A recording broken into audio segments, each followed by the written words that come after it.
Hey, listen, I'm just ready. I'm just ready. You know, I'm going to do my talk, and I'm going to talk my but I'm ready to fight. It's kind of good to just showcase my talent and give people just a glimpse of, what I was doing when I was at the. What do you get when boxing's most intimidating knockout artist comes nose to nose with the sport's most self-assured and strategic superstar? That's the scene that played out at the Mayweather versus Tyson press conference, an encounter many once thought was impossible. The energy shifted immediately when Mike Tyson stared directly at Floyd Mayweather and quietly warned, "I will hurt you." The entire venue fell silent, and even watching from afar, the tension was undeniable. This isn't simply a clash between two all-time greats. It's personal, driven by ego, rivalry, and unresolved history that has lingered for years. Because I can. Who else can do it but me? Yes, let's look at it. Who else is he gonna fight to make this happen? The atmosphere inside the venue was charged. Tyson entered first, silent, focused, and expressionless. Shortly after, Floyd made his appearance in true money Mayweather fashion, draped in diamonds, shades on, carrying himself with supreme confidence, as if everything in sight was his domain. And I take my hat off to him. You want to run it back? We can run it back twice, 3 times. It is what it is. I was born to be a fighter. I'm a dying fighter at the end of the day. And I done heard it all from every fighter. Every fighter said, well, I got a good left hand, I got a good right hand, I got a good hook. I'm gonna apply pressure. My thing is this, I've seen it all. But within moments, everything shifted. Tyson stepped forward, locked eyes with Floyd, and delivered cutting remarks that felt less like hype and more like something deeply personal. It was clear he wasn't there to entertain. This felt like payback. The event spiraled fast, cameras flashing without pause, security edging in closer, Floyd grinning as if unfazed, even though his body language suggested underlying tension. What adds another layer is that this bout wasn't the initial idea. Early discussions centered on Roy Jones Jr. stepping in against Mayweather. Roy had been calling Floyd out for months, insisting he'd change his weight and do whatever was necessary to secure the fight because he genuinely wanted that test. The less you get hit, the longer you're able to last in the sport of boxing. But Floyd paid him no attention. Rather than answering the call-out, he escalated things by posting a clip of Roy Jones Jr. being knocked out, sending a clear message that he didn't view him as a serious threat at all. Playing out. Very painfully. That single clip ignited frustration in Roy Jones Jr.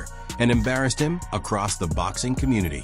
Soon after, Floyd stunned fans by revealing Mike Tyson as his upcoming exhibition rival. So why pick Tyson over Roy? It ultimately comes down to 2 factors: financial gain and ego.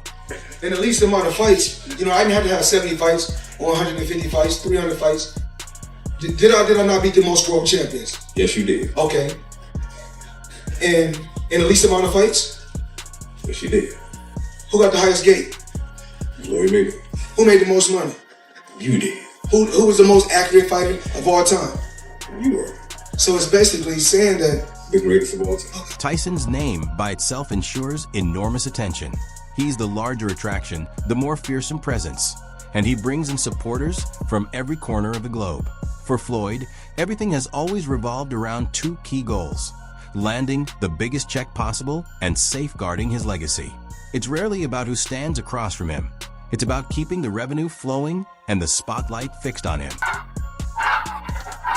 I'm gonna you up. Roy saw it as a blatant disrespect. He labeled the entire situation a circus and insisted Floyd sidestepped him because he knew he couldn't win. After that heated press event, Roy's words carry more weight, and some believe Floyd might have picked the wrong icon to test. The reality is, Tyson and Floyd were never allies, and their friction didn't start in 2025. It's been simmering for years. Tyson has always admired fighters who honored the sport's legacy. Legends like Muhammad Ali, Joe Frazier, and George Foreman. So when Floyd publicly declared himself greater than Ali, it clearly touched a nerve with Tyson. Heard it all on me. been around the world, competed against the best. When you talk about the Olympics, I competed against the best. Whether it was the world champion in the Olympics, whether it was... Tyson fired back during an interview, calling Floyd's remarks delusional. He acknowledged that Floyd is an exceptional boxer, but emphasized that he doesn't belong in the same category as Muhammad Ali. From that point forward, their friction became undeniable. Tyson began seeing Floyd as a fighter whose ego had expanded too far and who lacked proper respect for the sport that made him famous. Not too long ago, to do an exhibition, we talk about, my number, it varies. It goes up and down. Whereas for some exhibitions, I make 10 million, and some go all the way up to 7. Floyd, meanwhile, saw Tyson as a legendary name from the past, someone he could cash in on. And that opportunity is finally here. But for Tyson, this isn't about money. He's focused on making Floyd pay. He's been training with relentless intensity, grinding in classic gyms, pounding the heavy bag, sparring with young, hungry fighters, and pushing himself non-stop. Some critics claimed he appeared slow in his fight with Jake Paul, but many suspect he was holding back. Now there's no reason for restraint, because Floyd is a man Tyson genuinely wants to punish. Smart individuals, that's what makes me smart, because I want to surround myself with a smart team, and I made a lot of smart investments. So, am I doing it for the money? Absolutely not. I'm doing it because this is what I want to do, and it's not like I'm hurting, and the people is enjoying it. Looking at Floyd now, this bout with Tyson isn't merely for entertainment. It's a piece of a bigger strategy.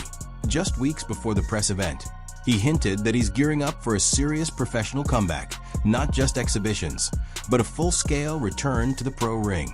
And his sights are set on Terence Crawford. Floyd's pride won't allow the boxing world to recognize a new top fighter, and he's determined to show that he still reigns supreme. I had a small adversity. I got sick, but I'm better. When Terence Crawford moved up in weight and decisively defeated Canelo Alvarez, fans started labeling him the GOAT of his generation. And that clearly didn't sit well with Floyd. Great shows because I'm able to travel the world and still, make great money, but also sell out crowds all around the world. Terence Crawford's ascent sent shockwaves through the boxing world. Few predicted he could defeat Canelo Alvarez. He was the smaller underdog, and most expected Canelo to dominate. But Crawford didn't merely win. He dictated the fight, outmaneuvered his opponent, and put on a display that was precise, strategic, and historic. He got famous because they said this could be the guy that could possibly dethrone the king. Did it happen? Absolutely not. Was he easy? Absolutely. Then came the remark that finally triggered Floyd. Canelo Alvarez openly stated, "Terence Crawford is better than Floyd Mayweather." The comment struck Floyd's pride. This was the same Canelo who once labeled him his toughest rival, now declaring someone else superior. That moment ignited Floyd's decision to embark on a comeback. One last campaign to prove to the world that he remains the greatest. Very scareful, yeah. Here's the twist. The Tyson bout could derail Floyd's entire comeback before it even starts. For Tyson, it's about pride and respect. For Floyd, it's everything: his legacy, his image, his brand. A loss to the 5 feet 8 inches Mike Tyson, even in an exhibition, won't be judged by rules or weight classes by casual fans. They'll just see Iron Mike knock him out, potentially harming Floyd's reputation. Even insiders are concerned. Calvin Ford, who has worked closely with Floyd and Gervonta Davis for years, cautioned that this fight feels deeply personal. And when emotions run high, even the smartest fighters can slip up. Amateur as well as a professional, I had a chance to face so many legendary and so many tough opponents. The same. It's gonna be what it's gonna be, and it is what it is. As far as with boxing, I've been to the highest you can possibly go and fought some of the best fighters, in the history of the sport. Eddie Hearn labeled the matchup as disrespectful to the sport, but Floyd couldn't care less. All he sees is a bigger payday and another opportunity to show he's still boxing's main attraction. There's another element too. Although Roy Jones Jr. isn't in the ring, His presence casts a shadow over the entire event, shaping the tension and narrative behind the fight. As soon as I catch this guy, because he's going to be running around, but as soon as I catch this guy, it's going to be totally over. Roy Jones Jr. was the first to call out Floyd, and now that Floyd picked Tyson instead, he feels utterly betrayed. Word is that Roy still intends to be at ringside, potentially confronting Floyd face-to-face. If that occurs, it could spark a chaotic backstage clash. Doubt by guys I would have beaten in sparring. If the first press conference felt intense, the upcoming ones are set to be even wilder. Tyson isn't interested in theatrics. He's out to hurt Floyd, and their history is overflowing with bad blood. Every time Floyd claims he's the greatest, Tyson smirks, fully aware of how to get under his skin. You can be sure he'll bring up Canelo saying Crawford is better and expose Floyd's insecurities for all to see. From a pure boxing standpoint, this fight is outrageous. Floyd measures 5 feet 8 inches and weighs roughly 155 pounds, while Tyson naturally sits at 220. Even in an exhibition, one clean hook from Tyson could end things in an instant. But Floyd's defense remains elite. Even at 48, his reflexes surpass most active professionals. The key question is whether he can maintain perfection for multiple rounds against a fighter like Tyson, whose career thrived on sudden, explosive power. Tyson isn't stepping in to entertain. He's aiming to dominate. If Floyd manages a victory, he'll solidify his legend as untouchable, the man who even outwitted Iron Mike. But a loss could instantly shake his entire TB brand and legacy. This fight has evolved into more than just a bout. It's ego clashing with legacy. That wraps up today's video. If you liked it, hit like, subscribe, and ring the bell so you don't miss our upcoming content. Share your thoughts in the comments and stay tuned. We'll catch you in the next one.